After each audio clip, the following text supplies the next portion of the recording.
Tyneham Village in Dorset. Now, Tyneham was evacuated in 1943. It had close to 300 residents.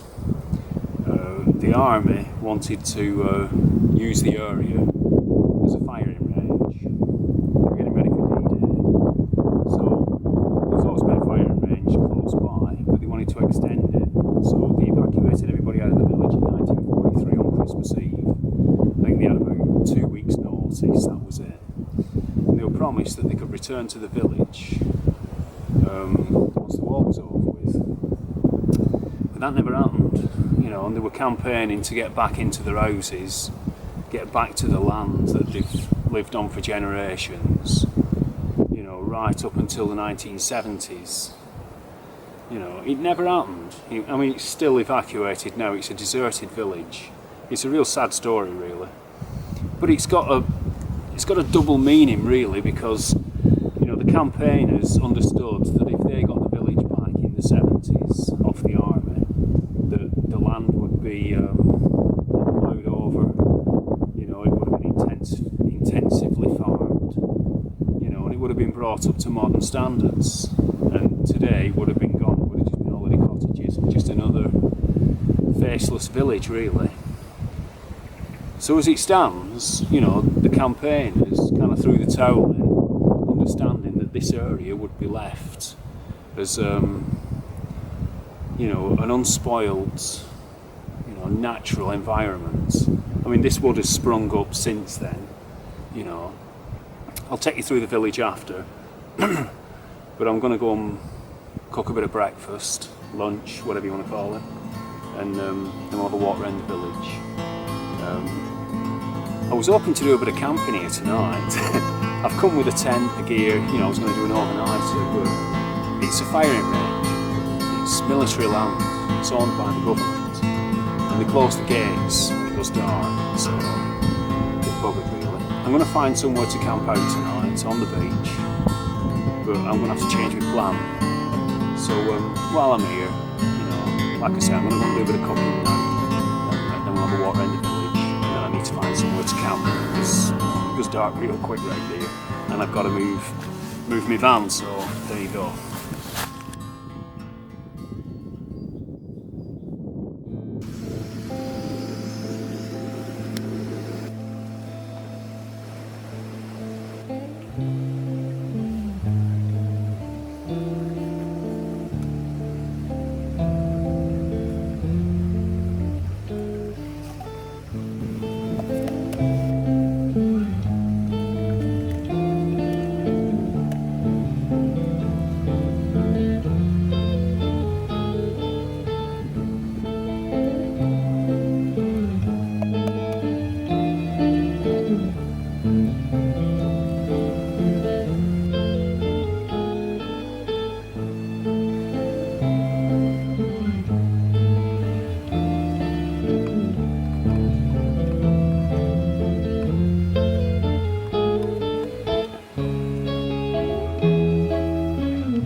So that's the end of the woodland walk there. Strictly private though, always the other side of the fence. But don't tell anybody. So this would be the last cottage, I imagine the fisherman's cottage. All these hills around here,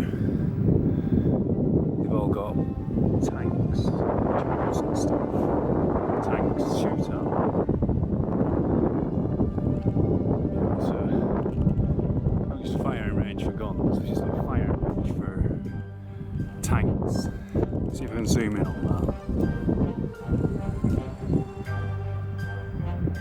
So that's a couple of tanks up there.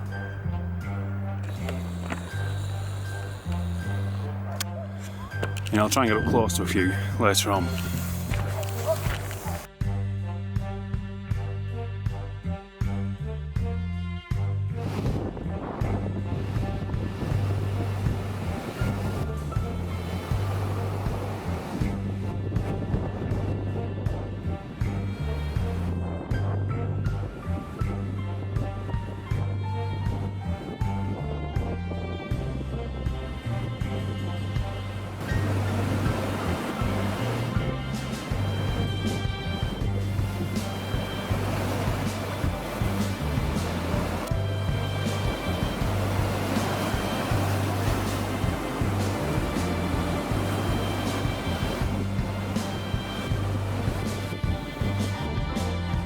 So this is where the smugglers would have hid their contraband. This is a serious smugglers' cove, this, back in the day, when the village was open. Open for business. So you can see what they call it, the Jurassic Coast. All the different sedimentary layers. And it takes a bit of battering though, that sea's fierce.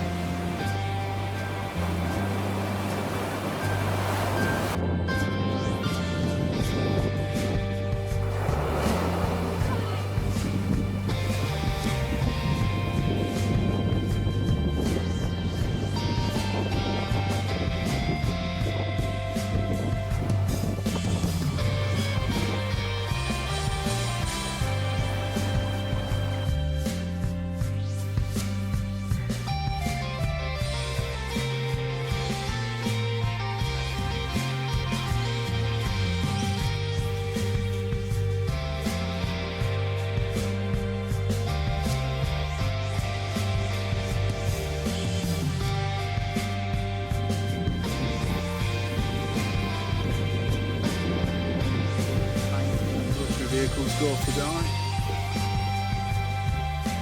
Alright, and this is it.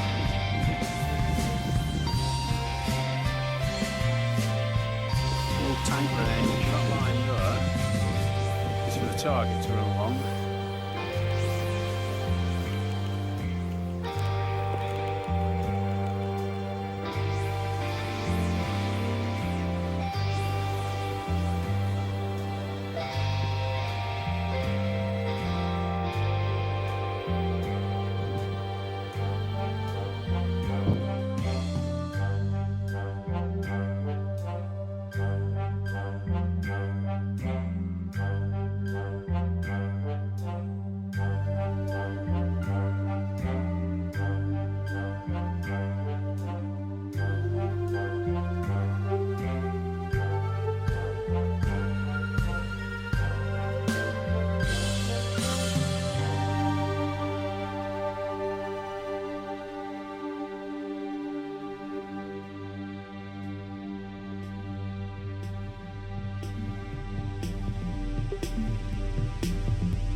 Firing range.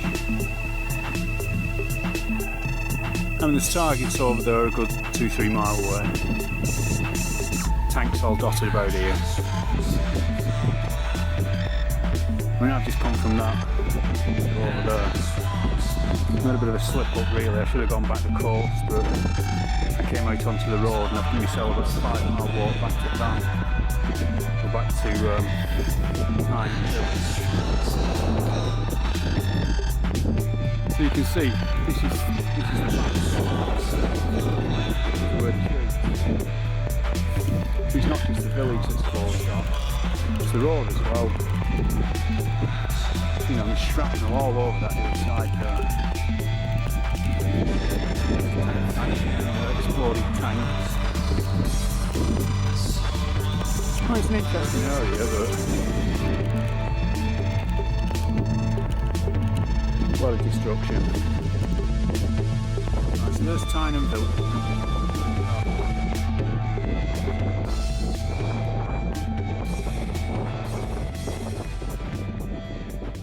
The beach.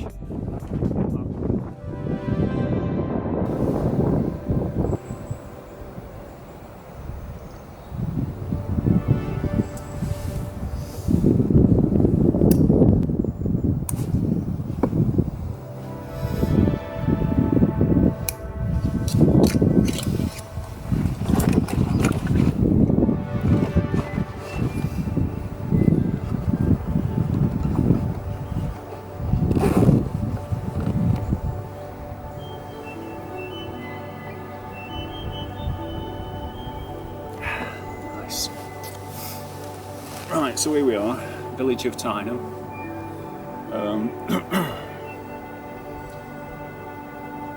There's a story that, well, it's all on net. You can research this for yourselves. But from research I've done, it was owned by the Bond family, and they bought the big house in 1678. Nathaniel Bond. He was the original Bond. The last Bond to own the village inherited it in 1935. And like I said, the village was kind of evacuated in 1943. And the poor guy, he died a broken man in 1951. Now I thought that the guy with the big house that owned the village would have got compensated and he'd have been the only one to benefit from it, but apparently not. You know, because everybody else were tenants, so they were just rehoused in different farms, different estates. So the sad story about the Bonds, the original guy, Nathaniel Bond, and his wife, their daughter, she was put to death. You know, she got the big one, and her sentence was to burn to death. That's what they did in them days. But her family pleaded for her, and they decided to chop her head off. And that was, you know, a more dignified way to go, apparently. I don't know. Seems barbaric. That's the story. A crime? Harbouring a refugee. So yeah, so the Bond family, you know, you'd think they were the guys, the stately homeowners, the estate owners. But, you know, they had it rough as well. So it's a sad story about this village. Just outside the rectory now, you know, the priest had a big old place as well.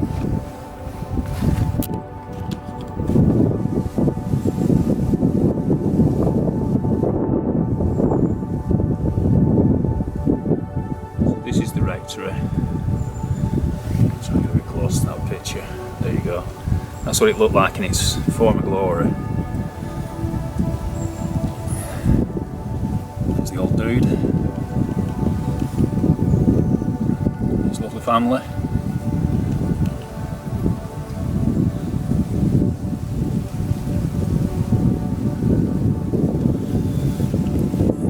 So that's the current condition.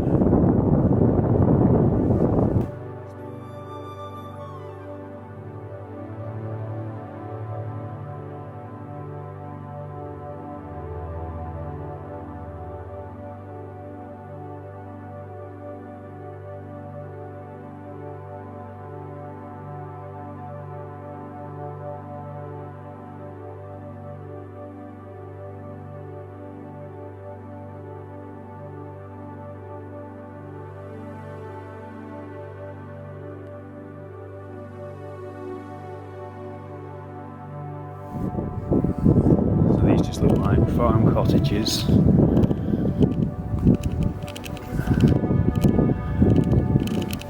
I mean, they've kept the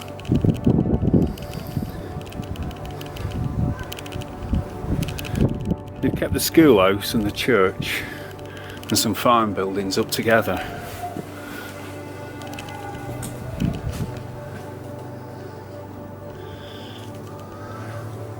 Hard to believe families living here. Only 60 years ago, really. Only the old wash tubs. So you should stick all the laundry in there, build a fire underneath, do the business.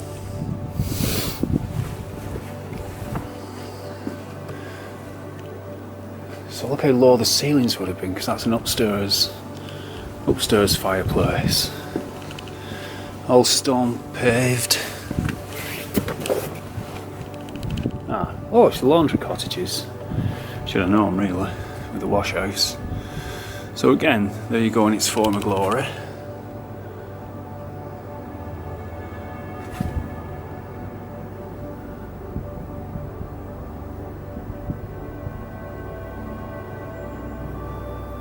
See, a lot of these people, you know, lived a long time after.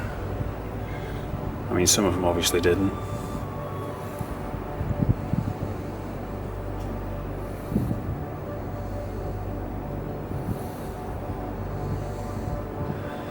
Oh, that's a sad story. Died at 52 from grief, loss of her children in First World War. But life was tough, proper tough back in the day. You know, it's good to keep this as it is, really, you know. Education.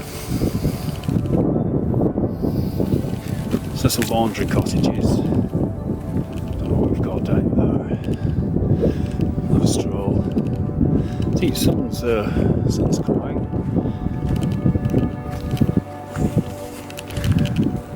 So there you go, the laundry cottages. You can see the church up there, and I think that's the post office. Well, we'll go down here and have a look at this first. See what we've got down here.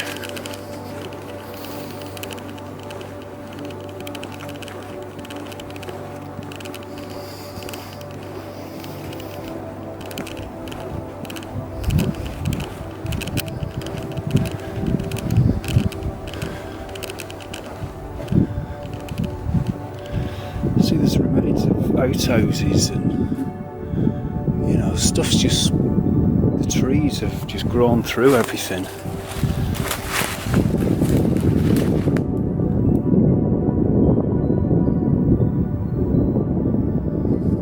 See a bit of sun.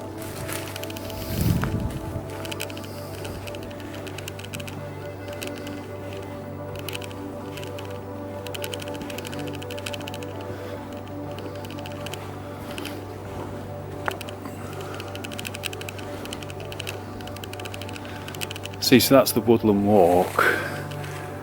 I came across the field and down through the woods, had my lunch earlier on.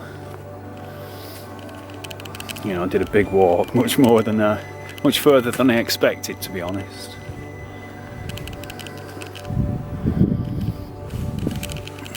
Nice big living room. I imagine you'd have had 2 or 3 bedrooms upstairs. That's the cottage in 1943, just as they evacuated. Looks a bit run down there.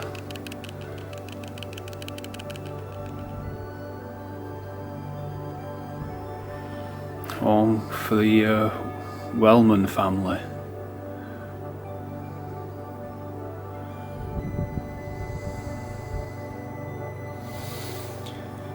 So,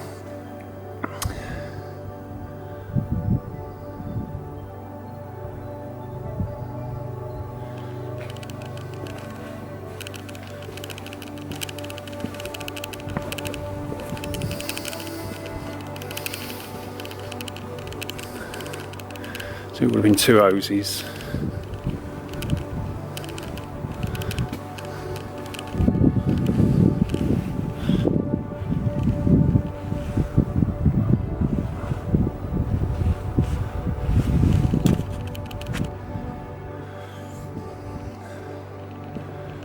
is the old post office.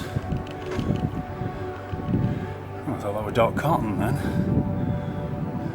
It's Mrs. Gwendolyn Driscoll. Bless her.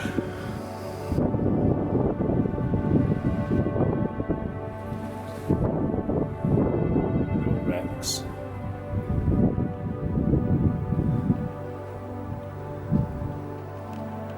Not much left of it. You know. Makes you wonder why all the roofs were taken off.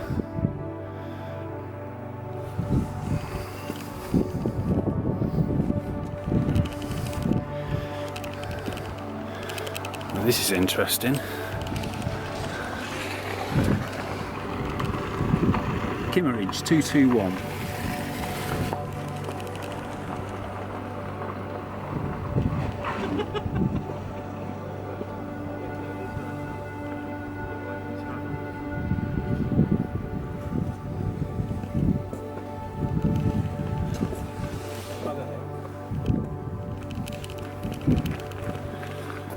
Right, so this is getting a bit busier now. That's the post office.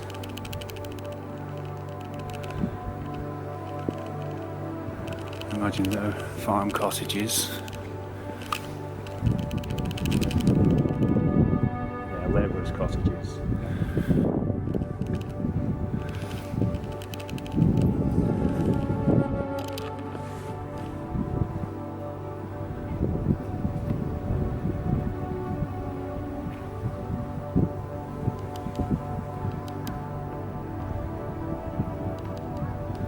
A bit of history there.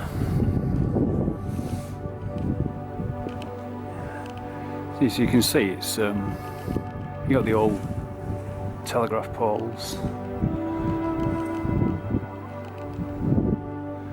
It's set up for tourism now.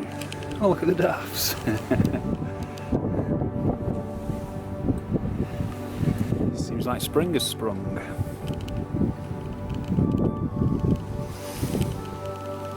So this is the schoolhouse.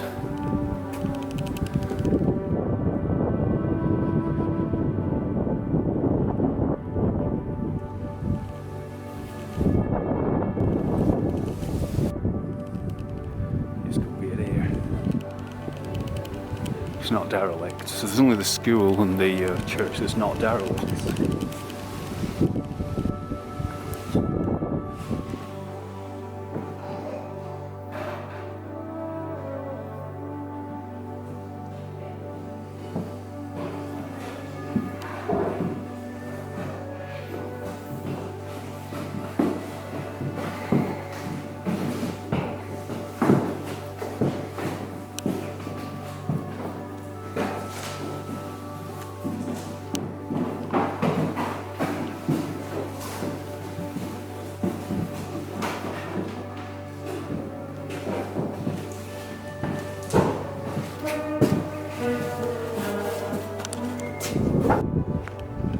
So we'll have a look in schoolhouse in a minute. It just got real busy in there as soon as I walked in. Rectory cottages.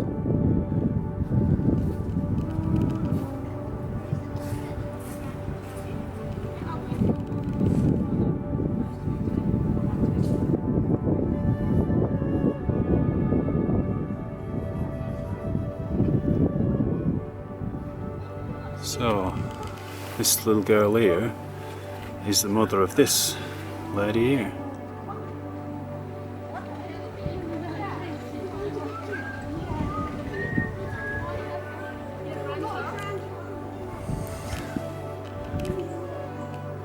So, you know, the washing machine.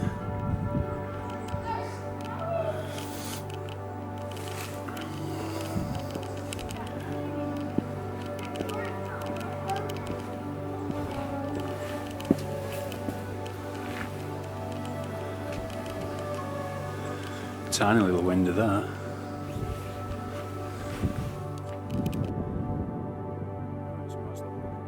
Church. Seems like everybody's at school.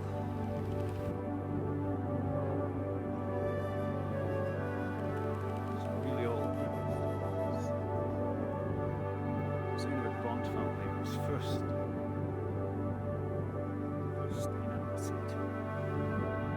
1670.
So it looks like they still maybe have a service here at times.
there you go.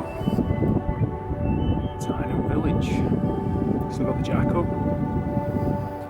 Church, schoolhouse, laundry cottages, labourers' cottages, post house, original schoolhouse. But I can't find the bond house, the main building. I'd have thought that would have existed a lot longer.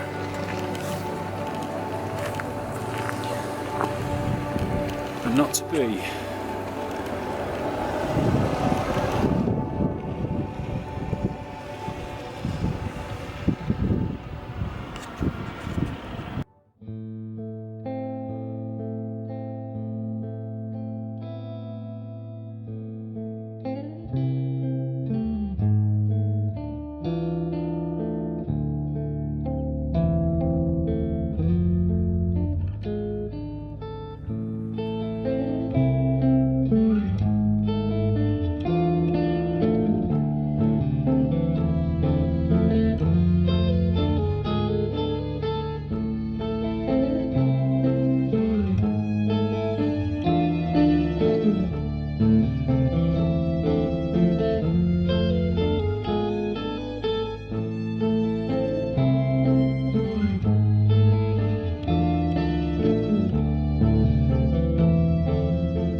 Dinner with some chickpeas, butter beans. It's a bit of a soup that I get, one of them Baxters. Beautiful though. But it's absolutely blowing a gale. I've had to bring stove in tent. And these tents are small enough as it is. Oh.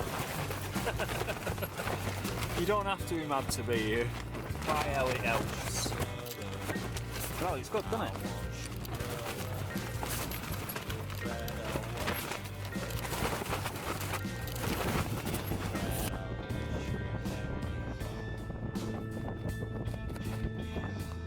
Well, the tent's doing alright. Not so sure about me, though. Very much more of a second take, to be honest. Bloody hell. Well, the wind's dying down a bit. So I've decided to wrap up. Make my way down to the beach, wait for the sun to come up. I mean, where I was, I was on top of a bloody cliff. Catching all the wind. What a daft idea. But there you go. So, yeah, it's only about an hour away from the sun coming up, so I'll go down there and chill out for a bit, get out of wind, and there's a few stars about anyway, so I'm hoping for an half decent sunrise, because the sunset were crap. But anyway, what's life without adventure, eh? You gotta do it. Do you know, there's an old saying that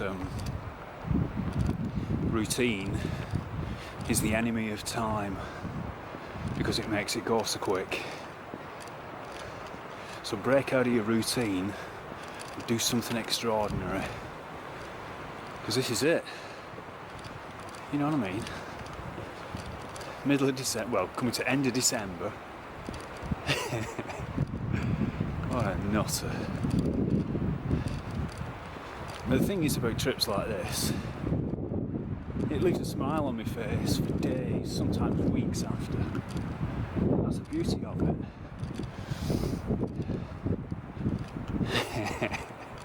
Right, I'll see you when the sun comes up.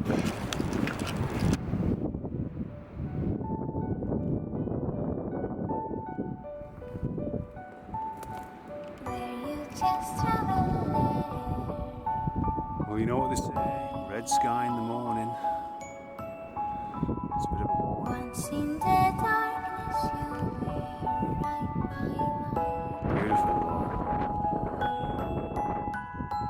I couldn't see you, but you were just waiting. And snowflakes on your eyes